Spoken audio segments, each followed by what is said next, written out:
Our guest today is Greg Sorvig, and I met him a number of years ago when I was working on my Mammoth Cave documentary.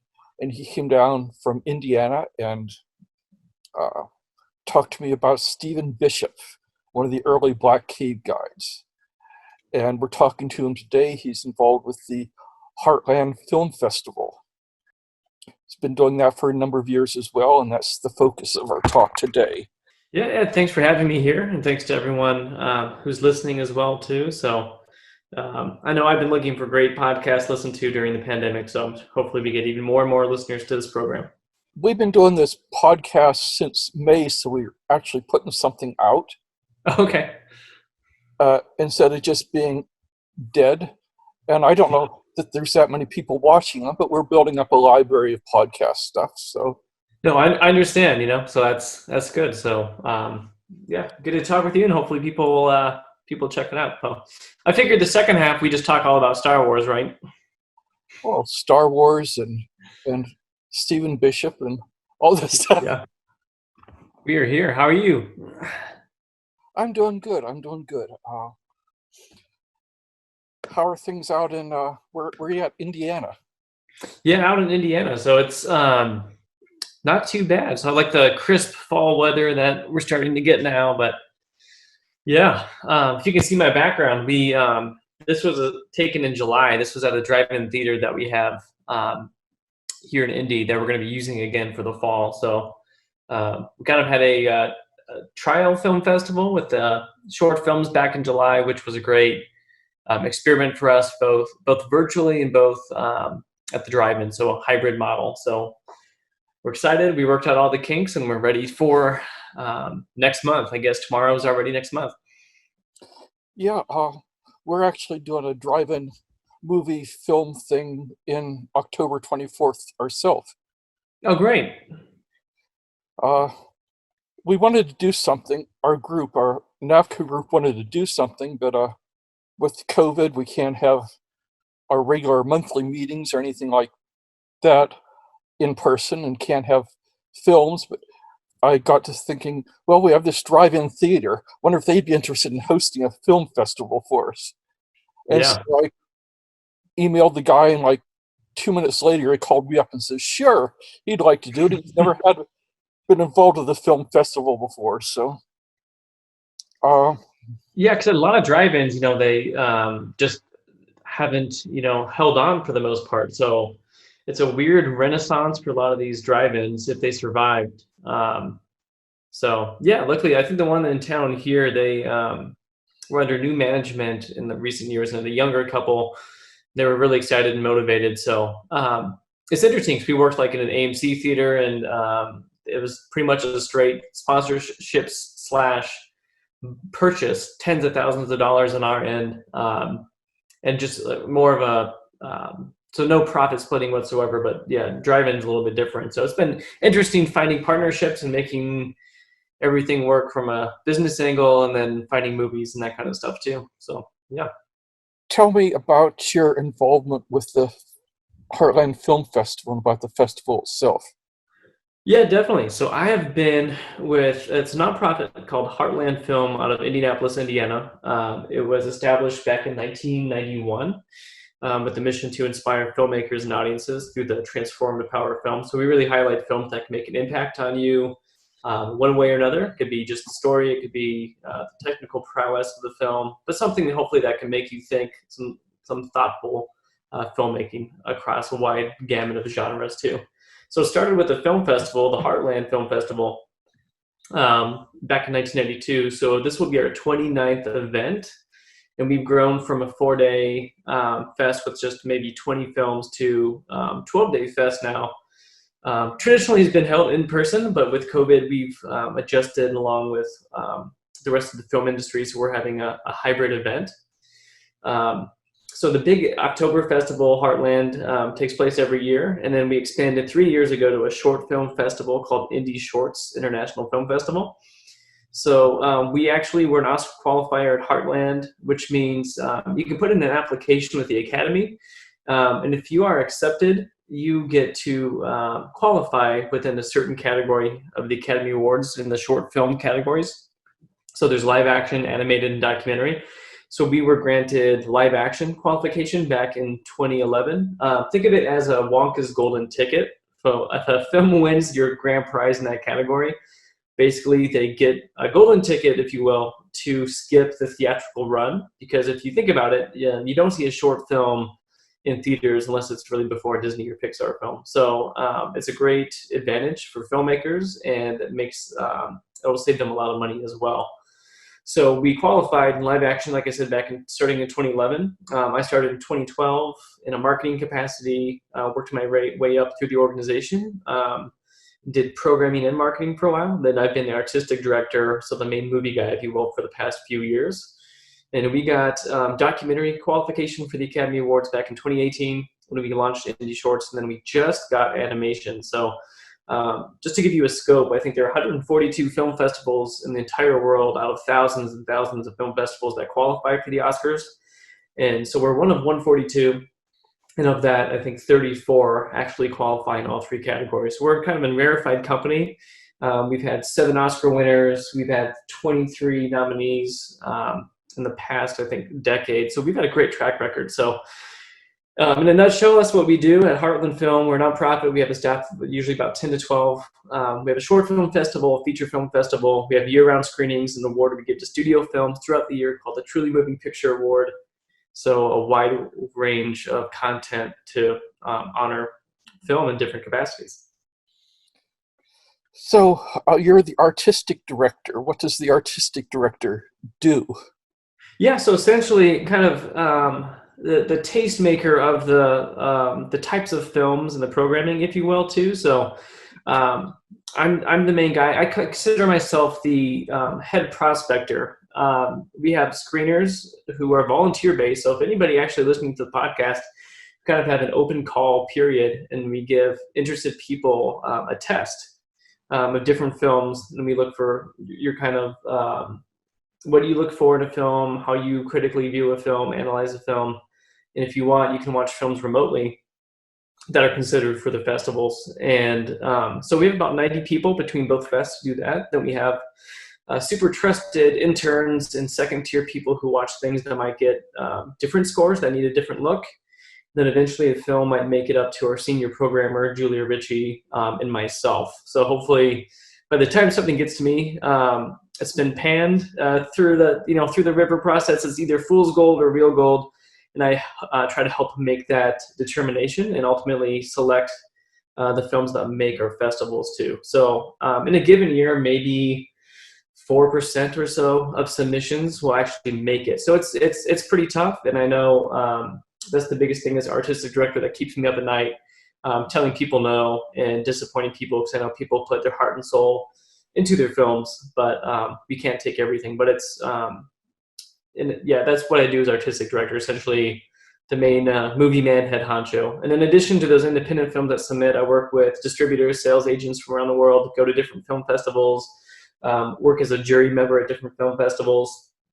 I actually, in addition to Heartland, I'm also an associate shorts programmer at the Tribeca Film Festival out in New York too. So it's really neat after you get into the film selection, artistic director type realm, how you can really spread your wings and work with different festivals in different capacities. So I've been fortunate to do that too. But yeah, manage the flow of submissions, help select the films, work with big studios as well to get big titles. So we've hosted Robert Downey Jr. when he had his film The Judge, so he was in town.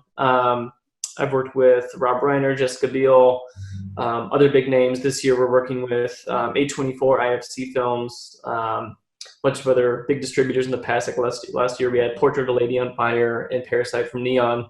So yeah, working from the big films that you probably are going to hear about at the Academy Awards all the way down to the super indie short films as well. Are you involved personally in any movie yourself as an actor or as a filmmaker, or do you just do the festival stuff? I just do the festivals, but I mean, I'd be very honest. I did not know that film festival careers were a thing, and I know I'm on the media school board for Indiana University, my alma mater. And I try to tell kids about this. That that it is something you can think of too. Because I think if you do film studies, you do film production, if you are not sure about film school, I think, as you know, Ed, I know if the easiest way that, to become a filmmaker is to make films, just to go out there, take a risk, make something. Don't be compare yourself to, don't compete, create, I think, is the old adage that Mike Leonard from the Today Show shared with me once, and it's very true. But I've always had hopes to do different projects, whether it's from writing or directing myself, perhaps even some acting. But falling into the world of Heartland and film festivals, I was a volunteer screener watching narrative feature films. And it feels like I go to film school every year. I meet a new group of people who really inspire me, who are creators. And if there are personal projects floating in the back of my head, such as, a project that, our shared interest in Mammoth Cave over the years, there's always new things that kind of pop into my head for this project. So it's a matter of finishing that too. But no, I think my biggest claim to fame, if you find me in IMDb, I was a finalist on America's Funniest Home Videos back in 2012. So I think that's my biggest claim to fame right now. But yeah, who knows down the road where things might lead. But I love working on this side of working with filmmakers as well, even connecting creatives, potentially to work together. We've had alums that have gone on to collaborate and get into Big Fest too. So yeah, there's still hopes down the road, but nothing's set in stone at this time. What are you really looking for when you select a film to be in the final cut? What grabs you? What stands out at you when you're looking at the films? Yeah, I mean, it's emotional residency. So, I mean, what resonates with you? And I know that can be very subjective. And sometimes it's great to be at a festival to see things, but then there's also, the biggest thing when I got into this, it was, potentially second guessing yourself or going down a rabbit hole. You see so much content that you could feel jaded, but I think there are still magic moments where I'm watching something and I call it a moment of pure cinema. It's where you just kind of get that rush of endorphins, you get that tingly feeling, and something just connects with you. It takes me on a introspective journey, or I just wowed and totally immersed in the film too. But other elements I look for are just authenticity. Is the world building, is the movie sincere and true to itself? Are there any evident corners that are being cut? And kind of going from there too. And every year it can be cyclical. Like when Black Mirror came out, for the next 2-3 years, we got so many films that felt like Black Mirror ripoffs. And if you're going to do that, if you're going to follow a trend, you can do that. But your film has to stand out. And it can't just be a parody or, a poorly conceived copy. It's got to be something unique that either takes something that's already been created and takes it to the next step, or something that can kind of go from there. But additionally, there are other areas as well that can be very unique. We program for different constituencies, different groups. We look for comedies, documentaries, films that are, Black interest, directed by women, LGBTQ. So there are kind of all these kind of different funnels to consider. I call it the whole Roy G. Biv rainbow scale when I'm programming an entire film festival. So a lot of genres. So, I mean, if you look for that at any film festival, look at their slate of awards that they give too. So, it's great to get into a fest, but it's even better as a filmmaker to perhaps win some cash prizes or accolades, and see what film festivals are awarding. Look back at their programming and stuff too. But yeah, going back to your original question, it's something that hits me emotionally, something that might be unique, or even a unique vision. It could be something off the wall, but if there's something that is just surprising, that can hit me too. So it really just depends on a film by film basis. But yeah, it's really, I think you have to do more than make just an average film. And an average film can still be good, but if you want to hit a top tier film festival, an Oscar qualifying film fest, you have to have something special, and you have to have something that you've really committed to, in my opinion. When I'm looking at all these films that have been submitted to our festival, I see films that did really neat things in how they produced it, in camera techniques or how they structured the film. and sometimes the film themselves aren't really all that great, but the ideas that they express or the way they go about expressing them, I found to be fascinating. Do you find that when you look at the films you're reviewing, do you find that you uh, inspiration and how different films go about different? Oh, definitely. And I think there are different films. I think that, obviously budget is the biggest constraint for an independent filmmaker too. So, I mean, um, if I can tell that, the bones are there, it's still a solid film and you did something amazing with limited budget, or maybe some elements are stronger than the other, that can definitely outweigh some of the other elements, because I don't, not every film's going to be perfect. Again, it's subjective and going from there too. But yeah, I think it's really unique to see, and especially as we've had alumni or we've seen films come through the pipe over the years from different directors, seeing kind of what their special sauce or what their immediate thing that attracted me to programming a film, of what they've done and they've taken it to the next level, either with their next film or with style or something too. There was a hybrid short film that we programmed at Tribeca, and then also programmed at Indie Shorts, called Framing Agnes, and it's about this LGBTQ story. In the past, what they did is they took real trans actors today and they filled those roles in the past. So it was this really unique circumstance and style. And then they took that similar style and they grew and took it to the next level with the film No Ordinary Man that just premiered at Toronto in a feature capacity. And they really pulled it off to great effect. So yeah, it's really neat to see something new and fresh from a style standpoint or technical standpoint, and seeing that really connect with audiences as well. Have there been films that turned out to be like big successes that you've not accepted in your film festival? Yeah, I won't go into titles, but I think, our president, we have a president at Heartland, and he's been in the industry for decades as well too. And it's a balance, because if there are so many films that, like, oh, this film submitted, it's played at every film festival under the sun, well, is there something wrong with us? We're not playing it too. But I think that's part of it, is if it's a film that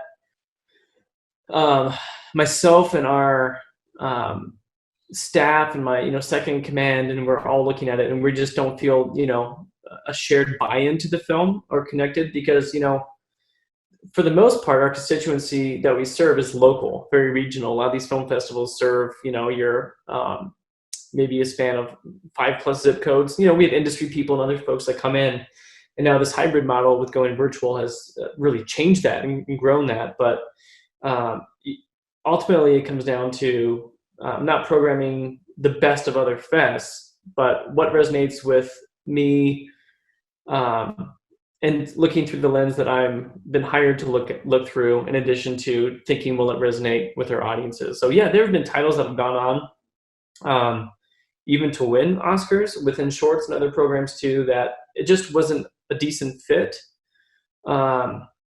Just kind of going from there too. So yeah, definitely. And I think, films, especially short films that go on to get nominated or win Oscars, is like finding a needle in a global haystack. So of course, you'd love to say, hey, we programmed another film that won an Oscar. But I think staying true to our process and everything too is also very important. So yeah, we've definitely passed on films that have gone on to accolades too. But in the world of short films too, we program shorts within blocks of usually about 80 to 120 minutes tops, and we put them from thematically within a program, as opposed to having shorts program 1 through 18, and kind of confusing our attendees. So I think a few films that you mentioned like that either just didn't quite fit a program as well, and then yeah. But I can definitely see how those films made it to that level, but it just has to be the right fit, would be, I guess, my final thought on that. Have you had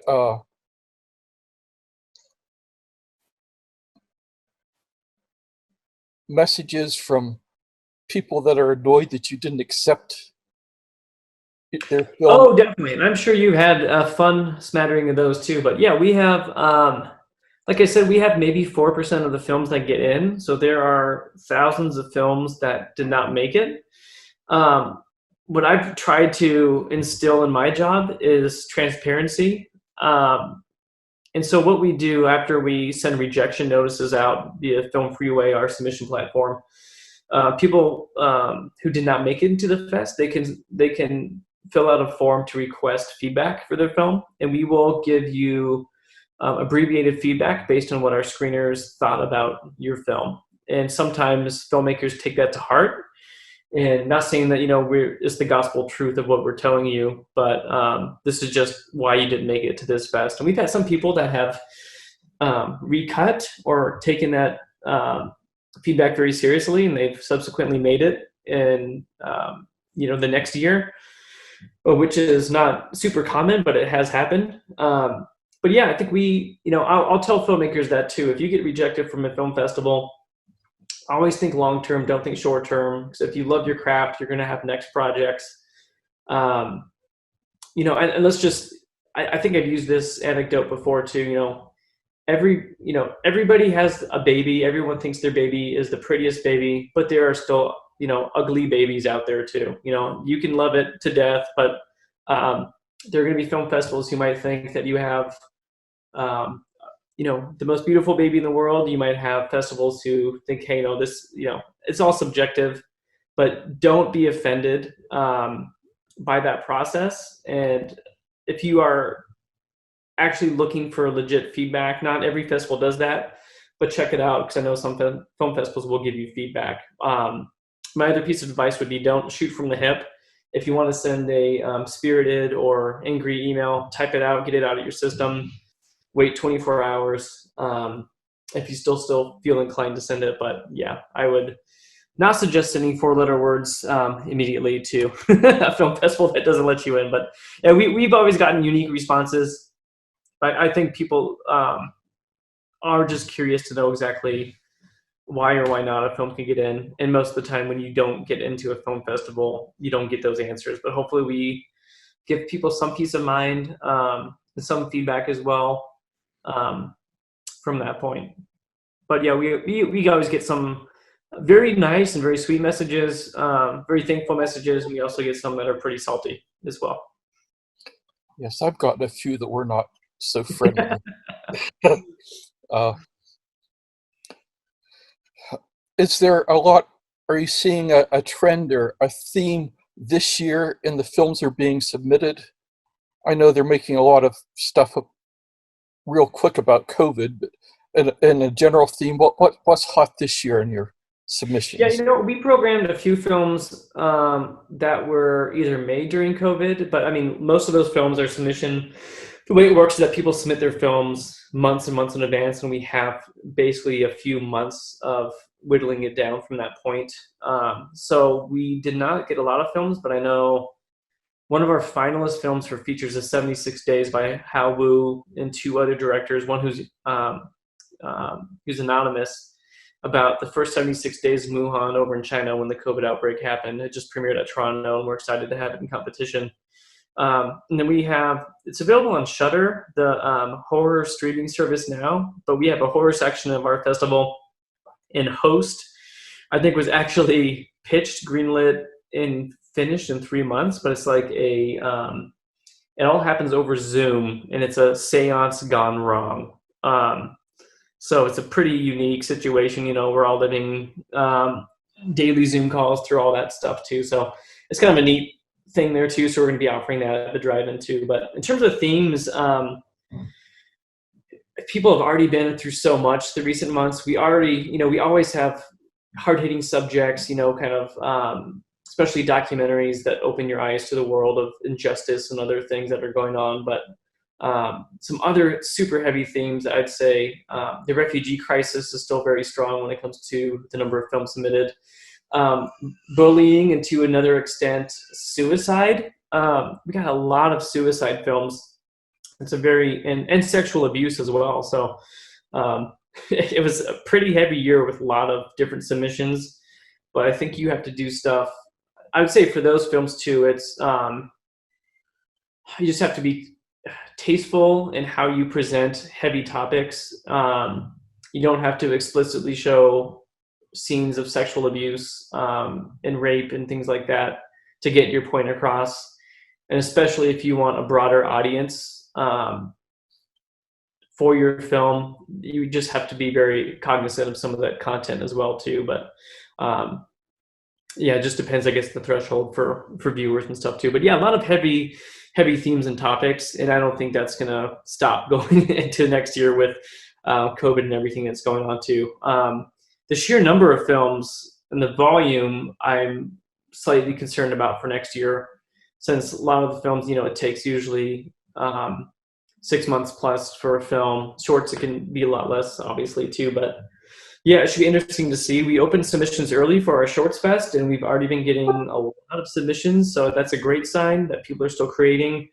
But it should be interesting to see how many submissions, the volume of submissions, and what kind of themes emerge as well, too. But I'm expecting probably some darker, serious stuff, if I had to be honest.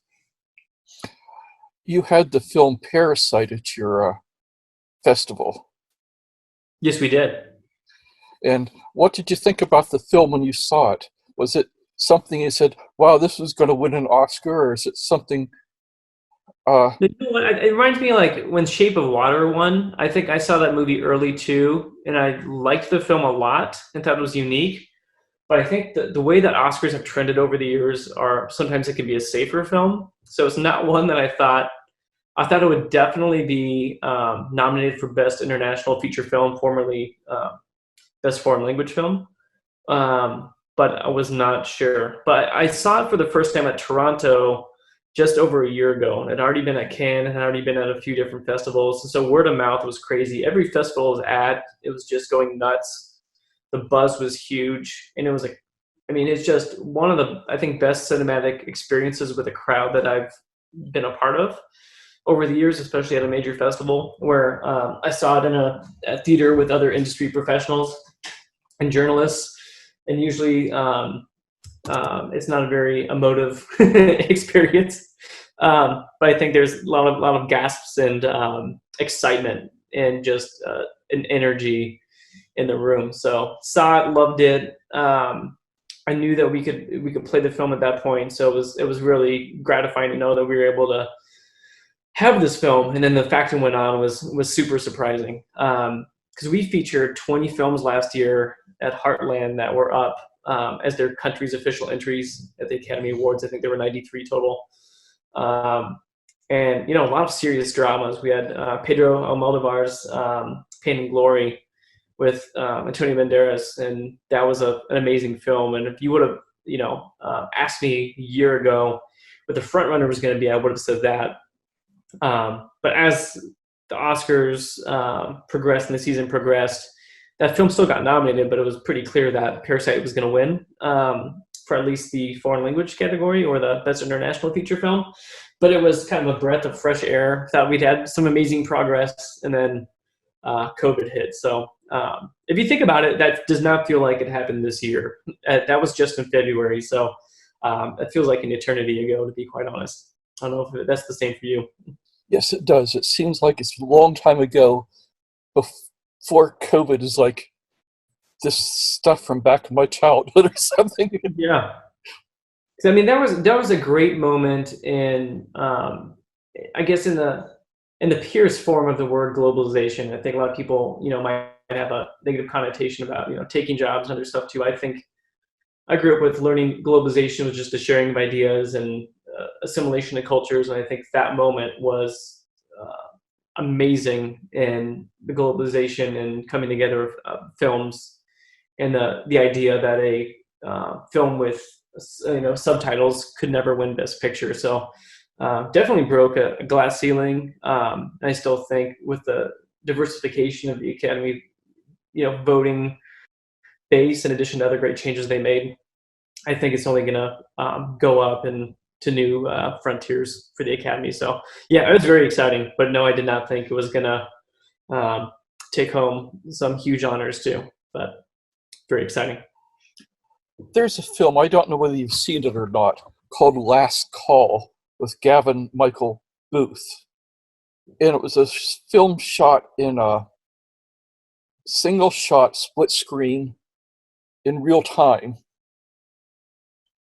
And have you seen that film? It's been I've making. not, but it was in a phone booth. No, this girl is a cleaning a suicide hotline place, and she answers the phone thinking it's her boyfriend. There's some guy on the other end that wants to kill himself. Oh, you know what? No, no, I have seen that. I have seen the film. I just saw that for another film festival. Yep, I have seen that film. Thanks for the reminder. Yeah, it's all one take, split screen. Yep. Well, that was a film I thought was pretty amazing when I watched it. Yeah, it was definitely unique. I think You it just gotta think went about the right. timing. I wonder how many takes they had to do. So it's yeah, hard to sustain for a feature film for sure, but they did a pretty good job of that, I would say. So, what should I be asking you about that we haven't asked you about at this point? Um, yeah, I don't know if you want to talk about hybrid virtual type stuff. Sure, that's what I wanted to talk about. Yes, I mentioned it in my note to you. So, how are you running this hybrid festival? What are you doing exactly? Yeah, so you'll hear the term hybrid a lot, which just means some in person mixed with virtual. So our in person, we're not doing any standard theaters. I know that technically big chain theaters are open right now, but we're not going to explore that just based with safety and that we have to plan months in advance. That we aren't afforded that luxury. Um, for changing on a whim if there's any government policy change too. So we have for our fest, we have drive-in screenings every single night for the 12-day fest. So we have 4 nights at a traditional drive-in called the Tibbs Drive-In in Indianapolis that has first-run films in addition to repertory titles. And then we partnered with a place called Conner Prairie, which is a Smithsonian accredited institution, kind of a living history museum. They have a Prairie Village area, but they are also known as a great cultural institution that hosts the symphony orchestra for Symphony on the Prairie events, in addition to being a staple of fall tourism and family outings. They have a Headless Horseman event, and they have corn mazes and other stuff too. So it's really neat. We're able to have a true partnership with them. They have expansive parking lots, so we thought it'd be a great way for us to have 3 nights of screenings there too, in addition to going back for the final 4 nights back at the Tibbs. So there were some films that were higher profile that only wanted drive-in. A few months ago, I think it's become quasi-normal for films to be released virtually. There's also terms you're going to hear like capping, geo-blocking / geofencing. And that was really the thing that we had to work through.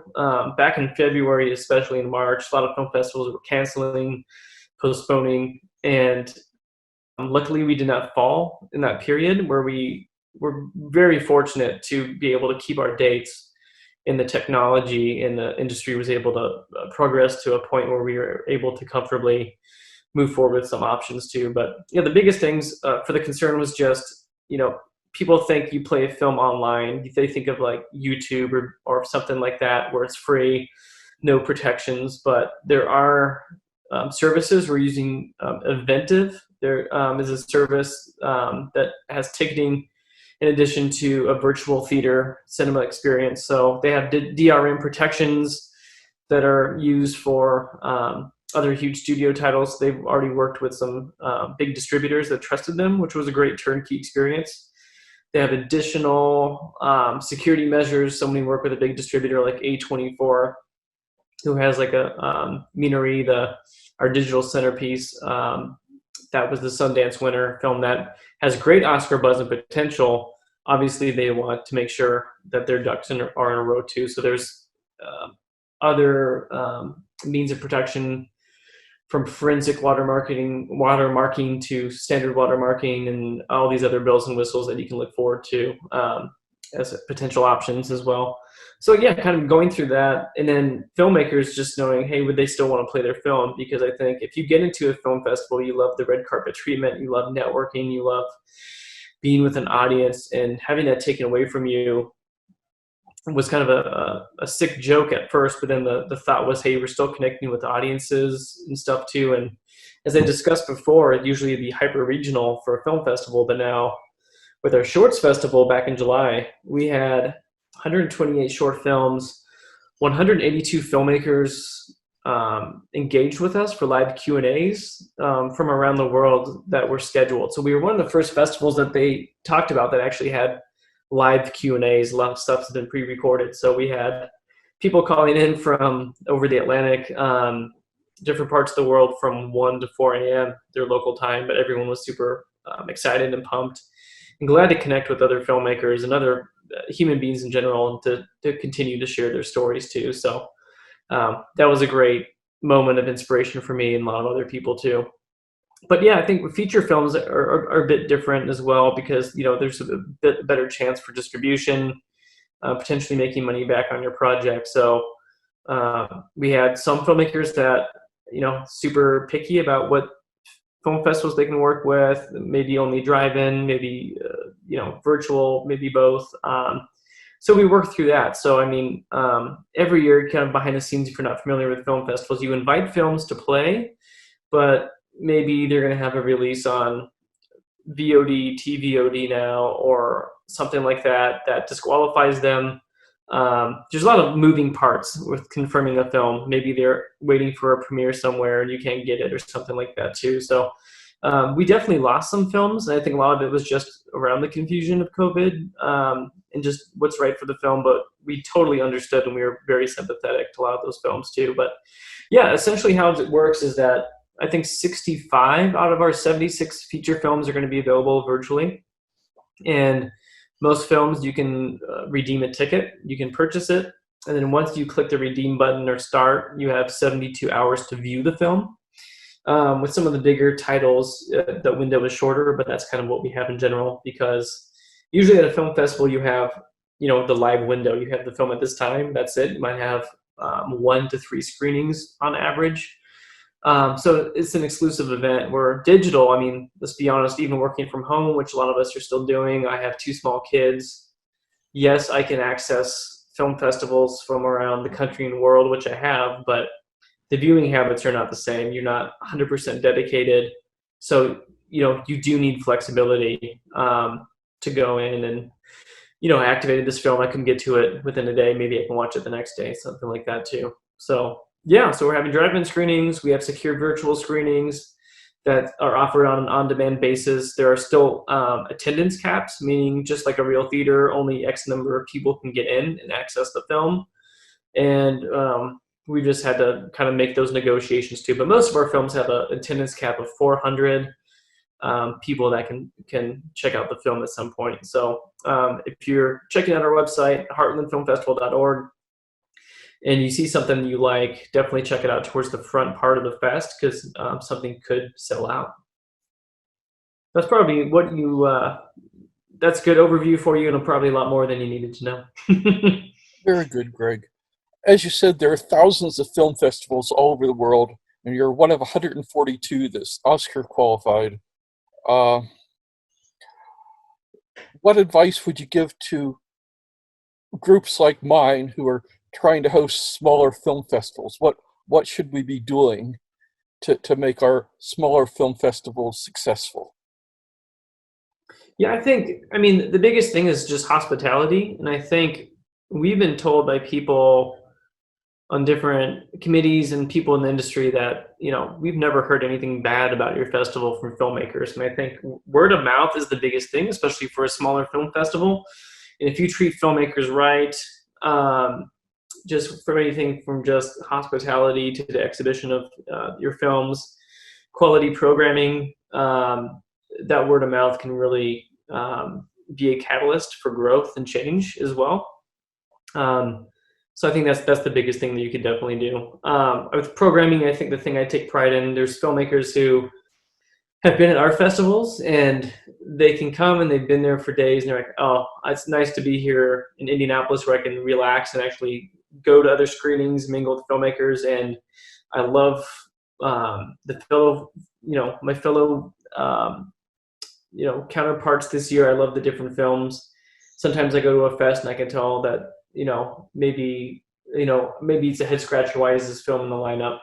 So again, it's very subjective, but it's great to hear from filmmakers like, hey, I can tell that you have purpose in your programming and you believe in what you program. And I'm glad to be part of that lineup too. So it's just pride in the community building as well too. So just moving from that point too. It's just great experience. All right, thank you, Greg. Definitely. I don't know what else to ask you, so I guess we'll. Yeah, I think this is the portion where we just talk about Star Wars. I'm a huge Star Wars fan, so go from there. Well, Totally joking. If we can go through anything else too, or call it a day. Whatever you like to do. Star Wars. How did you like the next to last movie? So it's funny because I know from following you over the years too, you weren't super thrilled with the sequel trilogy, especially the last one. Is that correct? You were not a huge fan? No. No. I think it's interesting. I think, I grew up, I'm 36, so I was born in 84. So I grew up during the dark ages of Star Wars where I watched the films on VHS growing up. The special editions came out in 97, so I think we actually sat front row for my birthday party back then and stuff too. But I remember daydreaming about what the prequels and the lore and everything else that could have happened, the Jedi versus the Mandalorian warriors, which was initially going to be like, the clones, which kind of turned into a different concept and stuff too. So I love new Star Wars content, period. I think I was excited when Disney bought Star Wars. It was one of those moments I remember exactly where I was and what I was doing at that time, which was pretty cool. But, it was very rushed. And from everything that it sounds like, it just seems like there was some unrest and maybe not full consistency through the whole trilogy. I was just talking with my buddy. I have a lot of qualms about just how, The Force Awakens had a lot of nostalgia in it, but I feel like that set up the rest of the trilogy in a really weird spot. And yeah, I think I'm glad that they're there. I'm glad the sequel trilogy happened. But at the same point in time, I would say, yeah, maybe not films. I'm not going back and rewatching them like I do the original trilogy. That's a great way to summarize that too. But I think for me, I was just talking about this, people get really upset about Luke's trajectory, and he wasn't seen until the end of, the episode 7, and then a lot of people don't like The Last Jedi, although I didn't mind it. I think probably my favorite out of the sequel trilogy.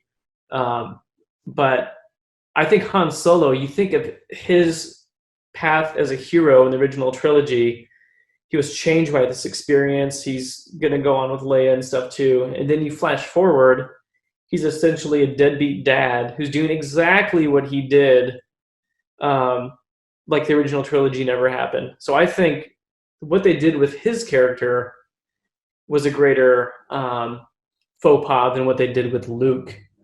But yeah, that's just my nerd rant for you right now too. But I don't mind it. I'm glad that the trilogy happened, but I love The Mandalorian. I will go ahead and say that. I just absolutely love the live action show, the serial format, the passion behind it as well too. But yeah, let's get some of your thoughts.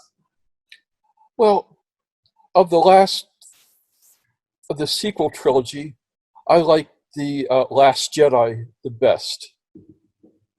I thought it gave an opportunity to expand the story beyond what it had been doing.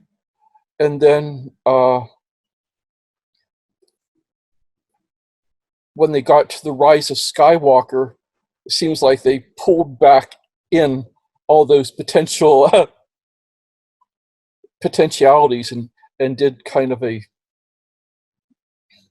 lame regurgitation of.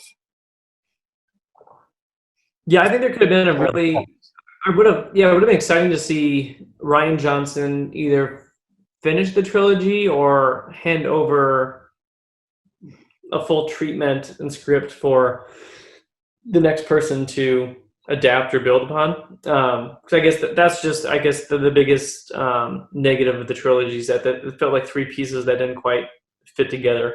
To be honest, I think they could have done. I think they really could have built upon The Last Jedi and made something really more triumphant. I don't want to say with fan service, but I think it could have built to something really, really cool. I've never was a fan of J.J. Abrams, and I didn't really like The Force Awakens, and I think he mutilated the Star Trek series.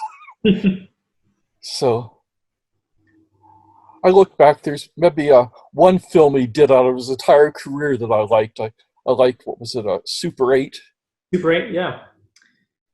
And the rest of the films, they're either okay or I didn't like them. Mm-hmm. Yeah, it should be interesting because I think, there's all of these. I can't keep track anymore of who's developing what for new Star Wars projects. But I think Ryan Johnson was at one point was working on a new trilogy or at least a new film. So if that still moves forward, I'd be really excited to see what he does with new characters or something like that too. But yeah, Taika Waititi is doing a spin-off in some capacity, which should be pretty cool too. So I'm really excited about that.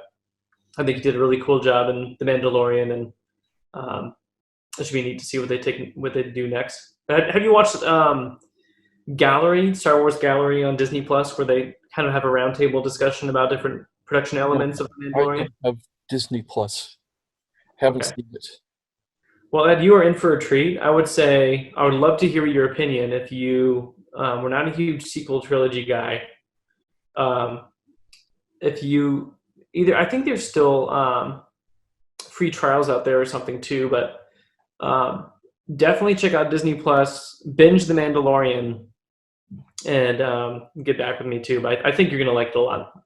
Some other point too, if you want to follow up about other Man in the Cave stuff. It's funny how I still want to develop either a screenplay or a treatment or a concept. And candidly, over the years, there wasn't a satisfying conclusion in my mind for a narrative. But I think being at film festivals over the years, I've had, I just call it the silver screen moments where I'm in a screening and something percolates, rises up from my subconscious, and I'm like, that's perfect for this project. So I've had actually definitive parts of this film, including the closing, that I would like to move forward with at some point if that opportunity ever arose. But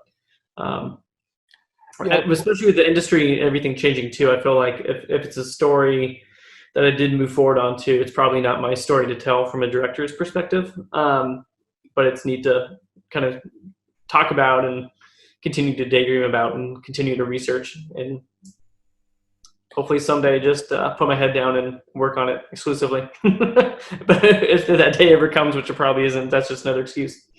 Well, good luck in that. I'm interested in talking to you about it. I'm still quite interested in Mammoth Cave overall, and want to hear your ideas and what you've got planned. Yeah, it's amazing. I think it's still, I don't know how many people you still stay in touch with, but I'm still surprised that Roger Brucker is still around, just because I remember how much of a just wealth of knowledge he was and still is. But I remember he was up there in years, even when we were there when we met.